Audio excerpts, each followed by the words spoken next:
Queremos conversar con David Bahamondes, que ya está conectado con nosotros, y con él queremos hablar de... él es jefe de la Unidad de Protección de Derechos, Legislación y Justicia del Instituto Nacional de Derechos Humanos, y queremos conversar sobre varias cosas, específicamente sobre ayer esta sesión que hubo, ¿no es cierto?, en Arica, de la Comisión Investigadora del Senado para el caso de los conscriptos. Bienvenido, David, muchas gracias por conectarte esta mañana. Buenos días, muchas gracias por la oportunidad de estar aquí. Quiero partir, sacarte brevemente, muy breve por supuesto, de lo que sucede, de los casos conscriptos, porque sí nos gustaría preguntarte sobre lo que pasó ayer o antes de ayer en Bajos de Mena, antes de ayer, perdón, que un carabinero le dispara por la espalda a un joven que va arrancando. Puede que el joven haya estado delinquiendo, no sabemos, eso está en investigación. Pero el INDH podría tomar acciones con respecto a un joven que se le dispara por la espalda. Muchas gracias por la consulta. Estos siempre son temas, digamos, de bastante relevancia los que se discuten acá, porque el instituto nunca ha manifestado su oposición a que Carabineros emplee fuerza. Exacto. Lo que nosotros planteamos es que conforme a estándares que no solamente son de derechos humanos, sino que son de toda lógica, el uso de la fuerza administrado por funcionarios estatales tiene que estar regulado. Y sobre todo tiene que corresponder a ciertas premisas. La más importante de todas es la proporcionalidad de la acción. Nosotros estamos estudiando la situación que se menciona al día de hoy para evaluar, porque efectivamente consideramos que aquí hay indicios fuertes de que se ha cometido un hecho que no guardaba ninguna proporcionalidad. O sea, no es lo mismo que un carabinero se defienda de un ataque violento realizado por un grupo armado, por ejemplo, a que le dispare a una persona aparentemente, según todos los indicios, por la espalda, a una persona que no presentaba en ese momento un nivel de amenaza, que es un elemento súper importante. Nosotros no tenemos una especie de ley fuga o algo por el estilo, o nada que se le parezca a nuestra legislación que habilite a que un funcionario policial le dispare a una persona que se aleja del lugar, que ni siquiera aparentemente es un sitio de suceso. Entonces, estamos con el mayor interés evaluando las acciones a seguir acá, porque a primera vista parecería que aquí no ha habido ninguna proporcionalidad en la acción y hay un resultado de muerte, lo que nos parece de extrema gravedad. También un poquito aprovecho de hacer la referencia. Es importante que no se normalice el tema del uso desproporcionado de la fuerza por parte de funcionarios policiales. Yo en mi vida profesional he trabajado con policías en otras latitudes, pero además el instituto normalmente está en muchas actividades con carabineros tratando de fomentar el tema de los estándares, desarrollamos talleres a niveles regionales, hacemos muchas cosas con carabineros. Para nosotros es bastante fuerte cuando estos hechos se producen porque significa que todavía hay que insistir más en el tema de cómo se debe administrar la fuerza por parte del Estado en un Estado democrático. Qué importante, David, lo que dices de que ustedes trabajan con carabineros, porque hay mucho desconocimiento de la labor, creo yo, uno, que cumple el mismísimo Instituto Nacional de Derechos Humanos, y luego de qué tanta preparación tiene carabineros en estas temáticas. De repente como que la degradación del debate público lleva a fácilmente a frases como medio de eslogan, ¿no? Pero se ha acusado a INDH que es marxista, claro, que está en contra de carabineros, que protege a los delincuentes. ¿Qué piensa usted de eso cuando ustedes trabajan con... Claro, se dicen, pero además son cuestiones que no son ciertas, porque no averiguan si ustedes trabajan con carabineros, cómo se relacionan, ¿cuáles son sus estándares para presentar? En las sedes regionales del país tenemos vínculos directos de trabajo con carabineros. Ellos nos piden apoyo porque Carabineros está haciendo un esfuerzo importante para difundir sus propios protocolos en materia de derechos humanos, ¿ya? Que ellos hicieron un trabajo para adecuarlos con posterioridad a la crisis social, y normalmente recibimos requerimientos, tenemos planes de trabajo con ellos en las distintas zonas del país para fortalecer un trabajo que ellos ya realizan con sus propios monitores encargados de derechos humanos, que tienen que ver frecuentemente con el tema de uso de la fuerza, las condiciones de detención, etcétera, etcétera, que el instituto son temas que maneja y en el cual estamos muy siempre dispuestos a apoyar a Carabineros. Así que, claro, hay toda una retórica que muchas veces se plantea y en el cual tal vez el instituto tiene que hacer también un poco, hacer el esfuerzo por difundir más su tarea, ¿ya? Porque créanme que ninguno de nosotros celebra cuando hay que presentar una querella Por en supuesto. contra de funcionarios de Carabineros. Lo que pasa es que es nuestro deber, ¿ya? Porque además el Estado, en términos generales, tiene un deber de lucha contra la impunidad en materia de los derechos humanos. Y el instituto de alguna manera representa ese interés estatal y por eso que concurrimos como querellantes en causas que tiene que investigar la justicia ordinaria y que se encuentran las investigaciones a cargo de la Fiscalía del Ministerio Público. O sea, Aquí, les debe dar rabia cuando un diputado republicano dice, es que el Instituto de Derechos Humanos hay que cerrarlo porque protege a los delincuentes. Bueno, nosotros estamos un poquito acostumbrados, porque también hay que decir de que independientemente de no quiero referirme a ningún color político o a ningún partido político en particular, ciertamente que muchas veces la labor del instituto, por una parte, puede no ser bien conocida o por otra parte puede no ser bienvenida. Eh, Incluso usted se puede encontrar con ciertos sectores de la población que también, por la crisis de seguridad que se vive, están anuentes a que no haya esta especie de función que desarrolla el instituto, porque prefieren, en alguna medida, por supuesto, eso lo plantea la gente hasta que no le toca, de claro, que carabineros, o funcionarios policiales, perdón, en específico, porque las responsabilidades penales son individuales, sean prácticamente impunes con tal de que combatan a la delincuencia, que es una preocupación de toda la ciudadanía. Nosotros como instituto siempre vamos a sostener de que la persecución de los delitos, ¿ya? La investigación y la actividad de los cuerpos públicos en materia de seguridad no solamente es contraproducente desde el punto de vista de un Estado de Derecho, sino que además es ineficaz. ¿Ya? totalmente. En ninguna parte, digamos, se consigue o se ha conseguido la seguridad ciudadana con cuerpos en los cuales haya integrantes que violan los derechos humanos. Yo creo que Carabineros en alguna medida lo ha entendido así también, ¿no? Cuando ha procedido, por ejemplo, a dar de baja funcionarios, cuando ya los hechos son evidentes de que aquí han rebasado protocolos de actuación. Entonces, creemos de que esa discusión puede ser más bien de carácter a veces por desconocimiento, otras veces tiene una matiz ideológica, porque nos agrada la actividad del instituto en términos generales, pero nosotros un cuerpo que está acostumbrado a actuar y que tenemos que cumplir con nuestro mandato independientemente de opiniones o incluso de nuestros niveles de popularidad. Nos estamos viendo en cuenta. Muy bien, me parece. David, bueno, entremos entonces en materia sobre lo que sucedió ayer en Arica y esta comisión especial del Senado que se hizo en esa ciudad del norte del país. Así que queríamos preguntarte sobre cómo comenzó esta comisión investigadora, digamos, cómo han avanzado en este caso tan grave, ¿no? Porque también estamos hablando de un joven que muere en una caminata, en una marcha, básicamente muy Cuestionable. fatídica y fatal, ¿no?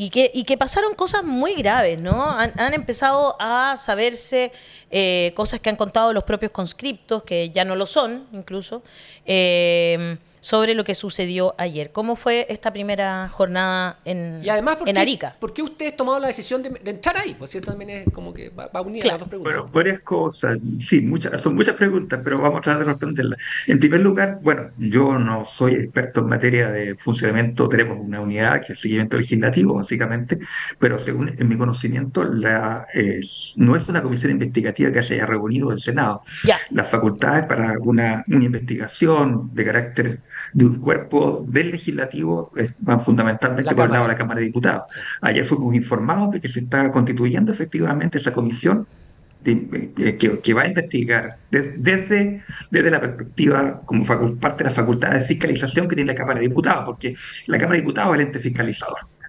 Eh, y en ese sentido, obedece a una preocupación y una sensibilidad de la Comisión de Derechos Humanos del Senado, ¿ya?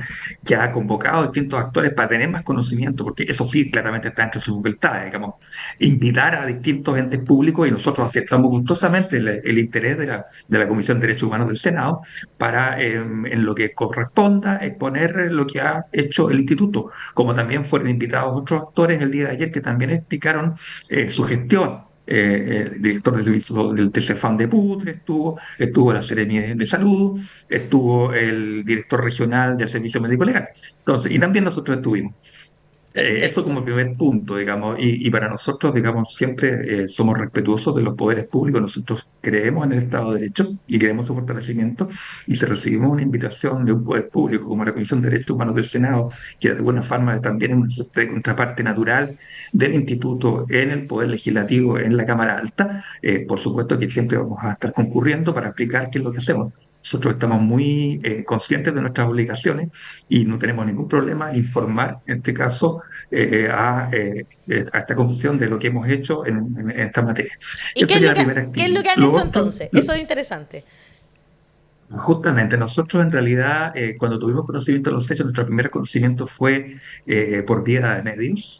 Básicamente, nos parecieron de suma gravedad las declaraciones que venían de contacto, pero todavía no teníamos el contacto directo con ellos. Entonces, lo que decidimos fue en ese momento presentar una denuncia a raíz de las informaciones que existían ante la Fiscalía, porque nosotros estimábamos que aquí había toda la apariencia de una situación de premio ilegítimo respecto de los conflictos, y en ese tenor se presentó una denuncia primeramente, que no significa básicamente que uno pone en conocimiento del ente que entiende competente hechos que estima que puedan ser constitutivos de delito para que ese ente valore y, si que así lo considera, investigue. Eso fue lo que hicimos.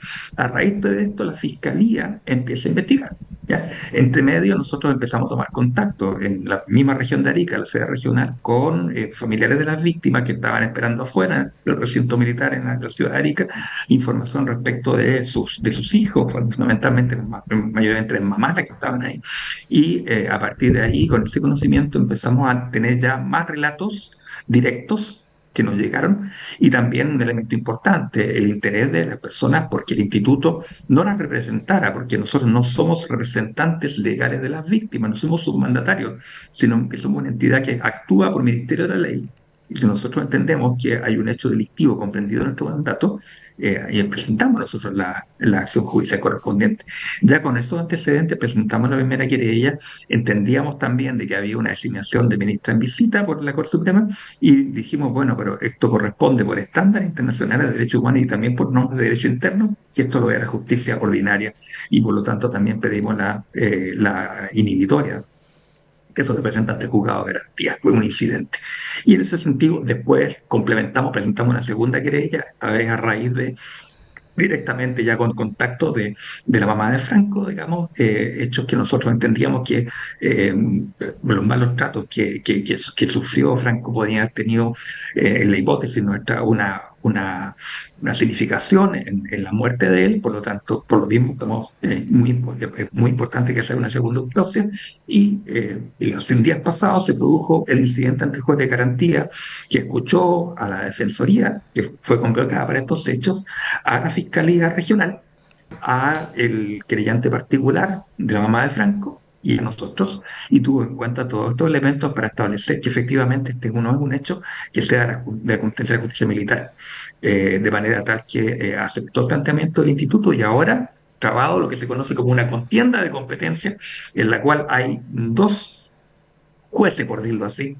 que reclaman ser policialmente competentes. Esto tiene que resolver la Corte Suprema. Eso es más o menos lo que les puedo contar de cómo va esto. Entre medio, por supuesto, la Fiscalía ha seguido con aquellas diligencias urgentes mientras se resuelve este tema en la Corte Suprema. Hay varias cosas que se han sabido estos últimos días, no sé si se conversaron ayer. Una tiene que ver con que no tenían puesta la vacuna de influenza, ni se habían hecho exámenes de altura a los jóvenes conscriptos, y algunos que han relatado además que les enseñaban a violar como arma de guerra. Todas cosas que parecen muy graves, ¿no? ¿Se conversaron ese tipo de situaciones el día de ayer? El día de ayer, sobre todo, fue un poco, digamos, ahí quien corresponde que se explaye un poco más en los temas de salud. Yo creo que son las autoridades del sector salud, pero algunas de las cosas que se mencionaron sí tienen relación con lo que usted indica. Estamos nosotros claros a estas alturas, porque la verdad es que resulta bastante fácil, o sea, bastante complejo obtener información. Los últimos oficios que hemos enviado nosotros al ejército requiriendo información han dicho, miren, como esto ya está judicializado, no le informamos nada. Así, un poco esa ha sido un poco la respuesta que hemos tenido del ejército directamente, pero las autoridades de salud están reportando justamente elementos que parecerían un poco evidentes, ¿verdad? Si es que vamos a trabajar estamos a muchachos que están queriendo servir a la patria y que van a estar a una altura en la cual hay consecuencias para la salud, que en casos extremos pueden ser mortales. ¿Ya? Lo lógico es que se hagan algunos exámenes. Bueno, parece que esos exámenes lo hicieron. Existiendo campañas de vacunación y Claro. también considerando que además se encuentran en condiciones, no de hacinamiento, pero sí hay una mayor densidad por las condiciones mismas del servicio militar, parecería de toda lógica que haya vacunas que están disponibles. Tampoco hay. Eso lo informó oficialmente la Seremi. Entonces, aquí uno de los temas que le interesa al instituto, además de la querella, es promover el tema de la no repetición. Y por lo tanto, allí nosotros vamos a insistir con las autoridades competentes de que hay cosas que no pueden volver a pasar. En el sentido, hablamos de nunca más. ¿Ya?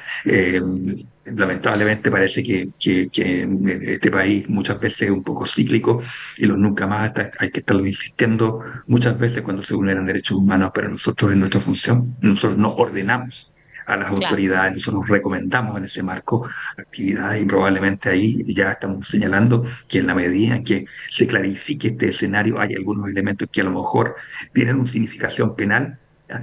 O a lo mejor también además de la significación penal tienen eh, presentan una claridad de que hay cosas desde el punto de vista operativo, desde el punto de vista de protocolos de actuación que no deberían hacerse si es que no queremos volver a tener tragedias como esta.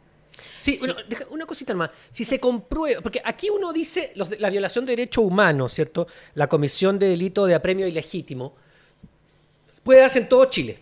Y eso ustedes tienen que tenerlo conciencia. Si pasó ahí, es cosa de ir a preguntarle a los que salieron el año pasado de, no sé, de Puerto Natales, Si eso ustedes lo comprobaran, ¿no? Que el trato de apremio ilegítimo se da en todo Chile, yo estoy convencido que sí, porque siempre hay algunos que se pasan, el sargento que se cree no sé qué.